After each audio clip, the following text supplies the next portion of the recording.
Welcome into the Autzen Audibles Podcast. I'm Matt Preem. Eric Scopel is on the show, and today our guest to preview the Oregon versus North Carolina football game in San Diego is Ross Martin of Inside Carolina. Ross, thanks for coming on the show. Really appreciate the time. Looking forward to seeing this game play out and learning a little bit more about the Tar Heels. Yeah, guys, appreciate having me on. It's an exciting game, I think, because the teams have never played each other.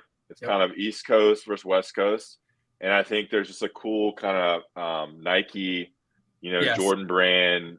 I think I would consider Oregon obviously the Nike big time school out west, and I would consider UNC the Jordan brand Nike kind of flagship over here on the East Coast. So you have that element as well. Cool color combination and a really fun offensive game, I think, of two quarterbacks that are going to be in the Heisman race next year for sure. I really hope we get the Carolina Blues and the Apple Greens of Oregon. That would be a tremendous color combination for a football game. And well, with y'all, it's like, who knows what you're going to wear, right? I remember the days when it was just every week was a different combination. UNC has, it's either blue bottoms, white tops, blue helmet, or it's any combination of blue and white. But so you can only go so far. But they could do all blue. They rarely do all white, but they have in the past. But you got to get the Carolina blue in there. So before we dive into this specific matchup, just your thoughts on just the overall season to date. 9-4, but they lost 3 games to end the season. They did make the conference championship game. Just how has this year been viewed by Carolina fans? Yeah, it's a great question. I mean, it was really good to start. Really good to start. Went 3-0 against non-big conference opponents. They had that 63-61 battle against Appalachian State in Boone. And obviously a lot of your readers are not from North Carolina, but App State's like, it's a pretty big public school in the state of North Carolina. A lot of rivalries there. So that was a crazy game. 63-61 came down to the bottom. UNC gave up like 42 points or 40 points in the fourth quarter. And they lost to Notre Dame, and then they just kind of went on this run. They beat Virginia Tech, beat Miami, beat Duke, beat Pittsburgh. A lot of the games were close, and they got to a point where they won the Coastal outright against when they beat Wake Forest in Winston-Salem, and they were sitting at, I guess what they were at. They only had one loss, so they're sitting like 7-1, 8-1, I think 9-1, and they just kind of the wheels came off. They lost to Georgia Tech, which was a huge loss. Georgia Tech wasn't that good this year. They fired their coach midway through the season, then lost an overtime matchup against rival NC State, and then kind of got beat down in the championship game. So it was like a really good season, and it kind of just fell flat, and it's kind of leaving fans a little deflated. Drake May didn't play as well in the last 3 games. The offense wasn't as good. And so it was a really good season. Coastal Championship, which is awesome, but then kind of they should have beat Georgia Tech. They should have beat NC State. And then they're kind of limping. They limped into the bowl game, and they limped into the ACC Championship game. They're kind of limping into the bowl game too. They've lost their offensive coordinator and their offensive line coach. So 2 big coaching changes there. So they have like a GA coaching the offensive line. They have the wide receivers coach calling plays and kind of coaching the offensive line. So, and of course, as everybody knows in college football, some transfers, some NFL draft guys. So it was Coastal Championships was a good season, but a very unfortunate and disappointing ending to the year. Ross, I can't tell you how similar that sounds to Oregon's season. Like almost like that you could have written what you just wrote about Oregon, except for obviously playing in the ACC and the specific losses, and that would be almost identical to Oregon's season of the highs of winning 8 in a row after an early season loss, and then dropping 2 games late, and quarterback gets injured, so he doesn't play quite as well. Like you said, this game is going to be called by it's Oregon's receivers coach and tight ends coach are going to be calling plays because Oregon's offensive coordinator left. There's just so many similarities going into this one, and I think Oregon fans, it seems like, are left feeling similar to Tar Heel fans, where it was a season with a lot of promise that ends up being kind of disappointing in this game. If it doesn't go Oregon's way, I think that will be just kind of add to the tumultuous nature of the year. And I guess I'm curious on your end, because I think on our end, it's been kind of subdued interest in this bowl game, and I don't know if that's fair. Or, I mean, obviously we have the transfer portal get stacked on top of signing day, so there's a lot of stuff going on. We got basketball programs out here that are drawing a lot of attention, but I just wonder what the temperature check is for you guys out there in terms of this game. Like, how fired up are people for this? Is there a lot of talk of people coming west to San Diego? What's kind of going on your side of the country with this game? Yeah, I think the travel out west with the flight cost of flights, I don't think there'll be many Carolina fans there. There really hasn't been much hype for this game. You know, Mac Brown didn't talk to the media until the Monday before signing day because he had to introduce the new coaches, the new offensive coordinator, new offensive line coach. So there wasn't really much build up in terms of the media. And yeah, we've kind of a little bit moved on to basketball, as you know, like they had a big game against Ohio State in Madison Square Garden, a big game against Michigan and Charlotte, and so the basketball season is gaining tread here. That's how it usually is, man. If you're not in a premier bowl game, there's not a lot of interest. You know, it's a month after the last game, and being on the West Coast doesn't help too much. So, but I mean, it's been cool watching the players go to the zoo and go to SeaWorld and go to the roller coasters. I mean, that's fun. It's been a pretty cool experience, I think, for the players. We got there the 23rd, but yeah, I mean, I think this is the way it usually goes for bowl games, right? Unless you're a college football playoff or in one of the New Year's Six bowls. You know, I think UNC was expecting to maybe be able to go to the Orange Bowl as a second ACC team, but losing to Clemson and kind of limping into the season ended those dreams. So, but I do think it's a cool matchup. I mean, Oregon's a big time program. I mean, that's you know, we think of it as one of the dominant programs. They've been so good for the last 20 years, I think. You know, I guess y'all and USC are kind of the standard on the West Coast. So it's an exciting opponent, I think. I think two quarterbacks helps too. I mean, like you said about, you know, Bo Nix, you know, the same thing with Drake May. Like, we didn't expect Drake May to be this good. And that's why there wasn't that many expectations for the season. And so he's been spectacular. He was spectacular for the first 8 or 9 games. He's been incredible. You know, it was right there in the Heisman race until it kind of fell off. So that's cool too. It'll be a good chance to see kind of what next year's team will look like too. And in these bowl games, sometimes it's always more about, doesn't really matter who's playing or who's not, because both teams dealing with injuries, opt-outs, declarations. It's more so of just who wants to be there. Like, do you feel like North Carolina, with the 3 losses to end the season, they're still out there fighting and practice, getting ready for this game? Or do you get that sense that, hey, like, we're ready for the year to be over? Yeah, I think they learned from last year. They got beat down in the Duke's Mayo Bowl in Charlotte against South Carolina. It was a big win for Shane Beamer. I think Coach Brown, has been very persistent about not letting that happen again. And they have a little bit better, you know, senior leadership, junior leadership. So I think they want to be there, want to get a win. I think they have some leaders in place that will help that.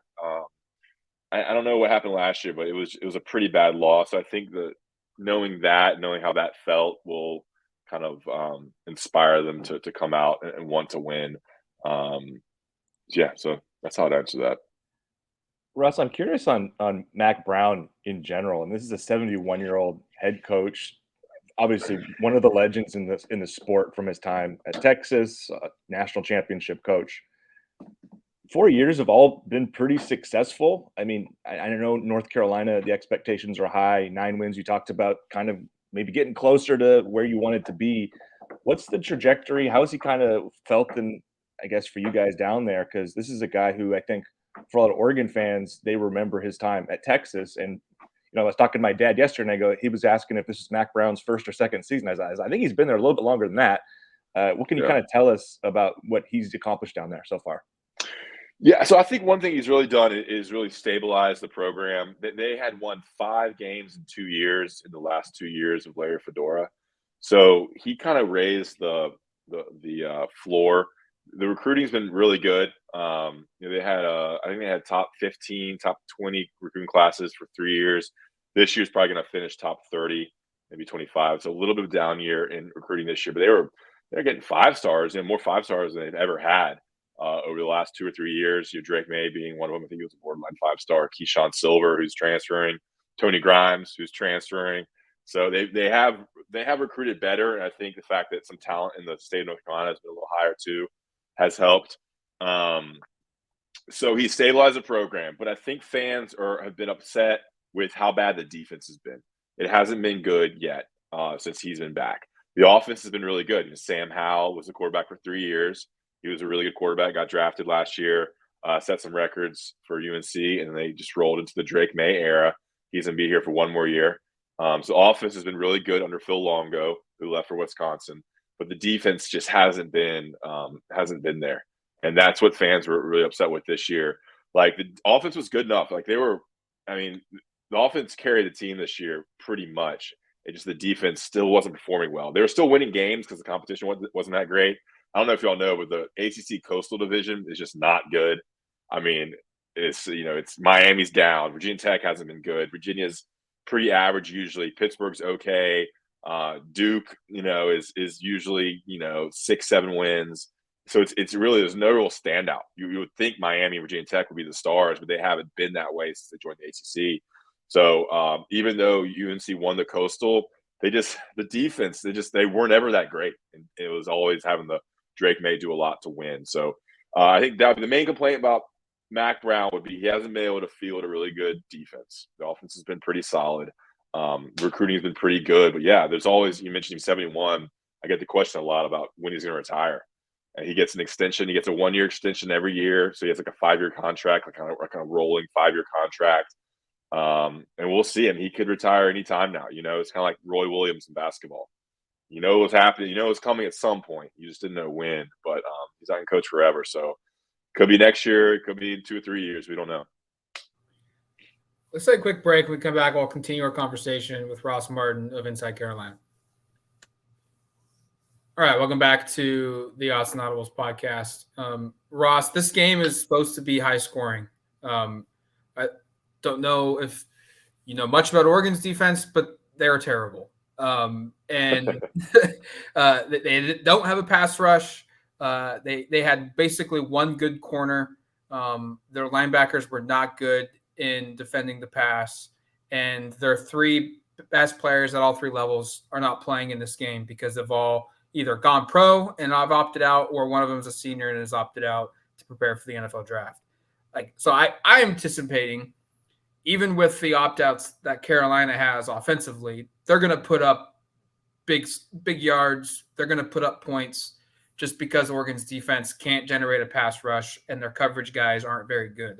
What's been the issue for North Carolina that, in your opinion, allows bettors, Vegas people, media members like ourselves to expect a high performance from Oregon as well offensively? What's wrong with Carolina's defense? I mean, when you started there describing Oregon's defense, I mean, that's exactly UNC's defense. Like, their pass rush is awful. I would say that UNC probably has a worse pass rush. I'm trying to look it up. I don't know what metrics you all use, but I know. Oregon had 4 sacks over the last 6 games. Okay. Yeah. I mean, UNC cannot get after the quarterback. And they lost their starting nose tackle. They lost their best edge rusher in Noah Taylor, and they lost their power end Desmond Evans. So they lost their 3 out of the 4 starters midway through the season. So a bad pass rush got even worse. So the defensive line has been pretty bad all year. Because they lost so much talent through injury. The cornerbacks have not been that great, and they lost both starters are gone. Tony Grimes entered the transfer portal. He committed to Texas A&M. He was a big 5-star commitment in 2020 class. He wasn't that great either. And then Storm Duck, who's been pretty good. Storm Duck, great name for Oregon. Great name overall. He needs to come to Eugene. Yeah, he's out there. So if you want to grab him, you can. He was a good player for UNC. He had a pretty good year. He's gone too. So they're going to be starting a freshman corner in Marcus Allen. They'll be starting on the other side. Legend Cavazos, transfer from Ohio State. They're going to be starting Will Hardy, I think, at safety. So they got some opt-out guys, some transfer portal guys. So they'll be having some new names in the defensive secondary. They have good linebackers, but I mean, defense has been the issue all year. Haven't forced too many turnovers. Can't get after the quarterback. So, yeah, I think it's 2 good offenses against 2 bad defenses. So, no surprise that the over-under is pretty high there. And it should be a fun game. I mean, I think that makes it pretty fun for viewers. A lot of touchdowns because Drake May can move the ball. He struggled recently, but he can definitely move the ball. Ross, I just looked it up. Oregon has 16 sacks this year. North Carolina has 16 sacks this year. Only There you go. only 4 Power 5 teams nationally have less. So I mean, this Yeah. is, I think it's funny because so many of the things you've said in this podcast, I mentioned it earlier about just the season arc and kind of how similar it was to Oregon. Now you're talking about the defensive struggles and then the quarterbacks. I feel like these teams are really similar in terms of kind of, I don't know, maybe just some of the intangibles, some of the strengths, some of the weaknesses. And I want to get to Drake May because I don't know if we talked about him almost enough. I know he is a Tar Heel legacy. His brother, I think 2 brothers played different sports, or I know one played basketball. Yeah, his oldest brother, Luke May, was really good at Carolina for basketball. Hit that big shot against Kentucky in 2017, one of the most famous shots for UNC. And then he wasn't that good that year, but his next few years he was like an all ACC player. There's 4 brothers. One brother played baseball at Florida and won a national championship. And the next youngest, right above Drake, is a walk-on the basketball team currently. And by the way, I just looked up total defense. Oregon was 75. It's 75. UNC is 116. So as bad as Oregon's defense is, UNC was a lot better. A lot worse, sorry. But just walk me through this Drake May season, because you mentioned it with the quarterback situation, what it was a year ago, where you had probably one of the best quarterbacks in the ACC, to go to May, who didn't play really at all last year, redshirted, I think, right? Yeah, he redshirted, yeah. So what was the anticipation here with him and what he could be? And I assume because of the mention, I brought the legacy thing because I assume he's somebody who's been talked about with high esteem for a long time amongst North Carolina people. Was the expectation that he'd be this good so soon? Yeah, I mean, you didn't really know what to expect until they strap it on, right? He was a big time recruit. He was number 25 in the nation, right above that 4 and 5 star range, definitely top 50 recruit. He committed to Alabama.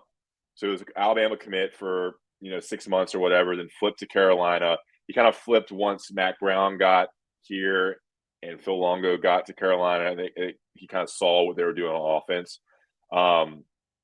And I was told, when Sam Howell left, I was told not to worry about the offense. The offense is going to be fine. The quarterback position is going to be fine.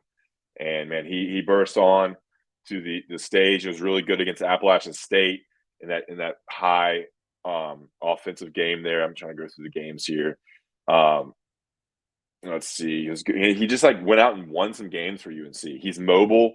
He can run the ball. He's 6'5". So, he made UNC fans forget about Sam Howell very quickly. Sam Howell was the best quarterback in UNC history, statistically. And then Drake May came on, and he was taller, maybe a little bit more athletic. He didn't have as much of a deep ball early on, but that's developed as well. Sam Howell had a really good deep ball. Drake May, you can tell he's kind of an athletic basketball player. He's long. He was 6'5", like I said, can run a little bit. And he's smart, and the players love him. He's tough. And he can really just distribute it. He had some great playmakers. I think it'll be interesting to see how UNC is next year without Josh Downs. He may be a first-round pick. He's not playing in the Holiday Bowl. And Antoine Green, who's also leaving. Antoine Green is playing in the Holiday Bowl. Those are the 2 best wide receivers. But, the offense is great. Not much of a run game this year. So, Drake led the team in rushing as well. So he can run the ball. But, they would love to have the running backs lead the team in rushing. It just didn't happen that way. A bunch of different running backs got hurt this year. But look, he's a guy, can make all the throws, like they say. He's made some big time NFL throws, carried the team to some wins against Duke, in the last couple minutes. So he's been spectacular. And it'll be fun to watch him play again. I think Oregon fans will appreciate his ability as a quarterback. I think Eric's got a portal question, but I do want to talk portal too. Drake was linked to the portal a ton before he came out and said that he's sticking with North Carolina. Just what were those rumors like? Where, was it just schools trying to tamper and poach him, or was there some legitimate thought that he maybe would look around? Yeah, I doubt he ever got – I read – there's ESPN did an interview with him recently where he kind of dispelled how serious those were, those offers. But there were tons of rumors flying. And honestly, once the offensive coordinator left too, that was a little concerning for UNC fans. But I don't think money was a huge issue, but it'd be hard to turn down the $2, $3, $4 million offers that he supposedly had. But you got to think, man, So I think they were legitimate. I mean, I think a team like, not to drop names, but a team that needs a quarterback. Like, who needs a quarterback next year? Like, think about who the star quarterbacks that are be leaving next year. There's 3 schools I have in mind. And they're the ones that usually are winning and recruiting as well. But look, one more year at Carolina, and he's be making $20 million in the NFL next year. Kind of a hassle to pick up and move. His parents live in Charlotte. They come to every game. His roommate is his brother. He's a Carolina guy. The May name is like royalty here in Chapel Hill. So it would have been devastating. Like, that would have been horrible for UNC football if that did happen. But now he stayed. He's kind of even more of a folk here there. But I think it certainly was a little bit of a concern. But if he was from some other state or from somewhere else, I think there'd been more of a concern. But the fact that his brother went here, his brother goes here, his dad played quarterback here. I haven't even mentioned that. And he's from Charlotte, which is 2.5 hours away. He made a big Twitter post about staying, and I think that was huge for UNC because people want to come play with him.